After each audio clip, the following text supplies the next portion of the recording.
नमस्कार, आप जुड़ चुके हैं वॉइस ऑफ एमपी से और मैं हूं अब्दुल अली ईरानी।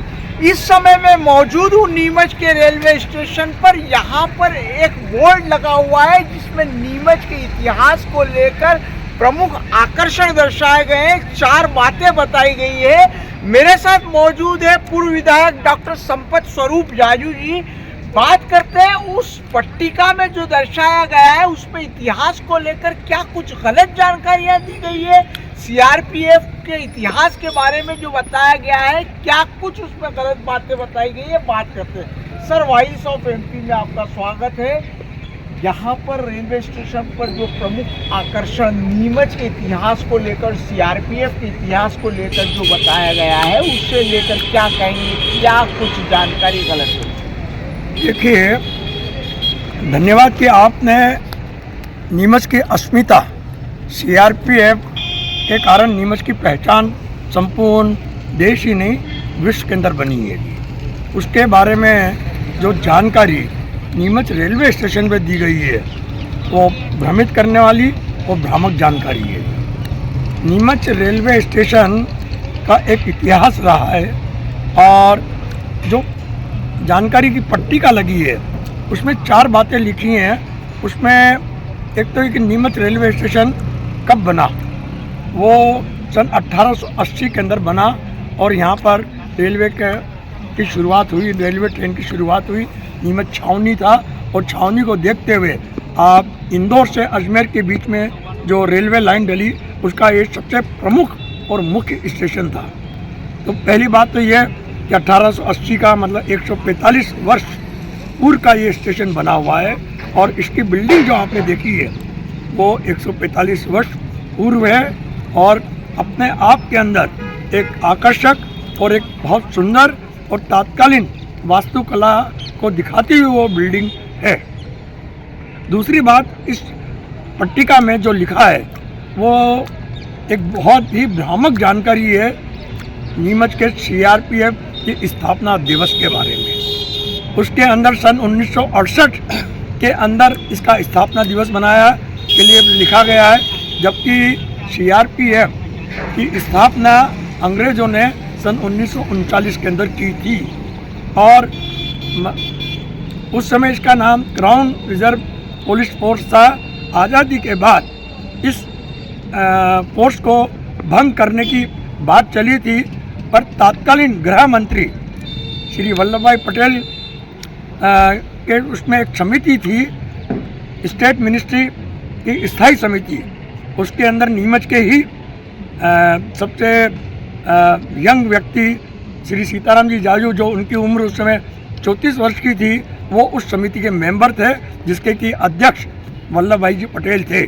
जब वहाँ चर्चा हुई सीआरपीएफ के मामले में भंग होने के बारे में या उसके बारे में, तो उन्होंने स्पष्ट कहा कि भाई सीआरपीएफ चल रहा है, अच्छा है, नीमच का है, इसको आगे हम देश हित के लिए किया जाए।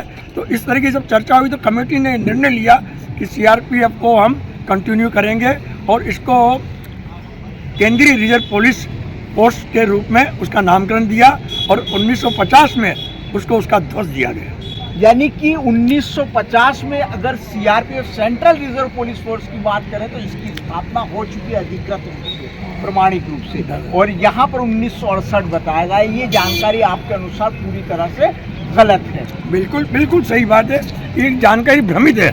और सबसे बड़ी बात इस बात की है कि रेलवे इतना पुराना है और रेलवे के साथ में कई लोग, मतलब यहाँ के लोग जो हैं सलाहकार समितियों के अंदर भी हैं और निगरानी समिति में भी हैं। उसके बाद भी नीमच रेलवे स्टेशन पर अगर इस तरह की गलत भ्रामक जानकारी दी जा रही है तो आप ये देख लीजिए कि इतिहास को पलटा जा रहा है और आप ध्यान नहीं जाता आपका, तो आप सोचिए कि ये तो चलता रहता, लोग यही मानते कि ये 68 के अंदर हुआ आएगा। हजारों यात्रियों का यहाँ से गुजरना होता है। पट्टिका में जो आप कह रहे हैं कि बातें गलत दर्शाई गई है, बहुत बड़ी बात होती है। सांसद, विधायक, जो ये लोग रेलवे से जुड़े हुए भी हैं और बोर्ड समिति वगैरह में भी है सर, यहाँ पर आमान परिवर्तन को लेकर भी जो सूचनाएं दी गई उसको लेकर क्या करना है? देखिए, बिल्कुल स्पष्ट बात है कि नीमच से जो अमान परिवर्तन हुआ है वो 2 हिस्सों में हुआ है।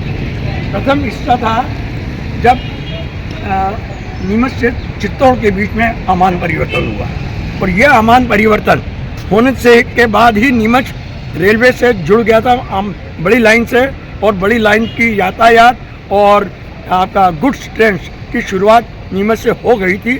और ये हुई थी सन 1990 के पूर्व, सन 88 के लगभग, सन 88 के अंदर, जब तत्कालीन केंद्र में राजीव गांधी की सरकार थी और माधवराव जी सिंधिया उसके रेल मंत्री थे, और स्थानीय सांसद बालकई बैरागी जी थे, और नीमच का विधायक मैं स्वयं था। उस समय इसका अमान परिवर्तन हो चुका था, और माधवराव जी सिंधिया ने सबसे पहला ट्रेन जो जिसे हम अड्डे के रूप में पहचानते हैं, नीमच से चित्तौड़ के बीच में हरी झंडी देके शुरुआत की थी, और उसका प्रत्यक्षदर्शी मैं रहा हूँ और बैरागी जी भी थे और नीमच की जनता थी। सर, तो सर कुल मिला के 2019 आपका कहना 1988 से ही अमान परिवर्तन की प्रक्रिया शुरू हो गई थी। एक तरह से अमान परिवर्तन हो चुका था और जुड़ चुका था, नीमच जुड़ चुका था। पर दूसरे फेज के अंदर जो अमान परिवर्तन हुआ है वो हुआ है नीमच से रतलाम के बीच का, और वो परिवर्तन भी की स्वीकृति भी जो दी गई है वो कांग्रेस के शासनकाल में ही दी गई थी, और उसका जो पूर्ण हुआ था वो 2007 में हुआ था। क्या मानते हैं ये बहुत बड़ी चूक है? वाकई में जो चूक है, जो आप जानकारी या गलत जानकारी देना चाहते हैं। एक तरफ आप बात करते हैं इतिहास की, हमारे सांसद महोदय ने इसी जगह पर कहा था कि कांग्रेस के लोगों को इतिहास ही नहीं मालूम है। अरे भैया, आपको ये नहीं मालूम है नीमच का इतिहास, और ना वो मालूम है आपको ये जानकारी दूँ कि नीमच के अंदर जो बाद में डेवलपमेंट हुआ, तो 1900 आज़ादी के बाद से लेकर 2000 तक ब्रॉडगेज लाइन का हुआ। उसकी पहले यहाँ पर आपका जो डीजल इंजन लोको शेड बना, और ये भी हुआ। उसके बाद में कांग्रेस के शासनकाल के अंदर ही नीमच रेलवे स्टेशन को मॉडर्न स्टेशन के रूप में घोषित किया गया, और उसको अंदर जरा नाम परिवर्तित करके उसको आज की तारीख के अंदर बोल दिया कि ये अमृत भारत रेलवे स्टेशन के रूप में हम विकास कर रहे हैं। सीआरपीएफ की बात करें, जो आपने बड़ी बात बताई कि 1968 बता दिया गया है, और जबकि सीआरपीएफ नीमच के लिए भावनात्मक विषय है। सीआरपीएफ की स्थापना जन्मस्थली नीमच में हुई। ये बिल्कुल स्पष्ट बात है। नीमच के लिए 2-3 चीज़ें बड़ी भावनात्मक हैं। एक तो सीआरपीएफ तो है ही, उसके बाद में ओपियम अल्कलाइड फैक्ट्री और फुटबॉल, ये 3 चीज़ें इससे कि इसका नीमच के प्रति जी जान से लगा हुए लोग, और इसके साथ कोई भी अगर छेड़छाड़ करता है तो नीमच की भावना तो आहत होती है, और वो होगी। सर, आखिरी सवाल है मेरा, इस पूरे मामले में क्या कहें? इस पूरे मामले में मेरा ये कहना है कि नीमच से आज की तारीख के अंदर पश्चिमी रेलवे की सलाहकार समिति में 3 लोग हैंगे। सांसद स्वयं हैंगे, और नीमच के विधायक जी को अभी कुछ महीनों पहले ही उसका सदस्य बनाया है, और नीमच का जो कैट संस्था है उसके अध्यक्ष भी इसके सदस्य हैंगे।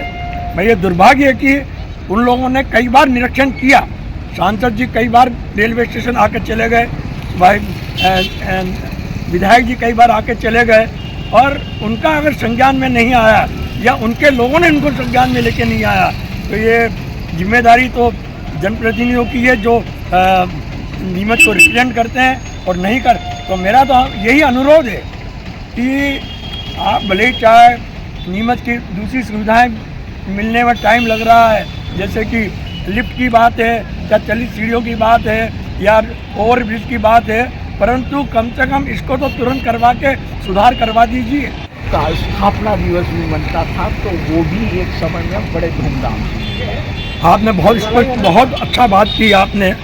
नीमच के अंदर सीआरपीएफ का इतना महत्वपूर्ण था, और सीआरपीएफ का की इतनी प्रतिष्ठा थी कि तत्कालीन देश के राष्ट्रपति स्वर्गीय राजेंद्र प्रसाद जी, तत्कालीन प्रधानमंत्री पंडित जवाहरलाल नेहरू, और तत्कालीन गृह मंत्री, ये सब लोग उसकी स्थापना दिवस के अंदर स्पेशल चल के नीमच आते थे, और नीमच की हवाई पट्टी का उपयोग किया जाता था, जिसकी की हालत आप देख रहे हैं कि क्या है। तो आप थे डॉक्टर संपत स्वरूप जाजू साहब, जिनसे हमने यहाँ पर जो इतिहास को लेकर प्रमुख आकर्षण दर्शाए गए उस पर बात की। उस प्रमुख आकर्षण में जो मिस्टेक है, अगर उस मिस्टेक की बात करें, जैसा कि डॉक्टर जाजू ने कहा, ये एक ब्लंडर मिस्टेक है जिसके अंदर इतनी बड़ी भूल जो है, उनका कहना है कि सीआरपीएफ की स्थापना का वर्ष कुछ है और दर्शाया कुछ और गया है। चूंकि सीआरपीएफ की बात करें तो वो हमारे भावनात्मकता के साथ हमारे साथ जुड़ी हुई है और इसके लिए तुरंत संज्ञान लिया जाना चाहिए। वॉइस ऑफ एमपी के लिए मेरे सहयोगी विनोद गुर्जर के साथ अब्दुल अली ईरानी। ये है किसानों का ब्लॉक, यानी बापजी एएससी ब्लॉक। ना तो अब जरूरत है रेती की, ना सीमेंट की और ना ही तराई की। उसके बावजूद मजबूती स्टील जैसी, घर बनाना हो या खेतों की boundary wall. Bapji ASC block की स्ट्रेंथ है 5.0। लाल और काली ईंटों से दोगुना है मजबूती। अब हर जगह लग रहे हैं बापजी एएससी ब्लॉक, भारत में एएससी ब्लॉक के सर्वश्रेष्ठ निर्माता। Bapji industrial private limited, Jhanjharwada, Neemuch, Madhya Pradesh. Contact number 9238573652, 7869716052, 9589506052।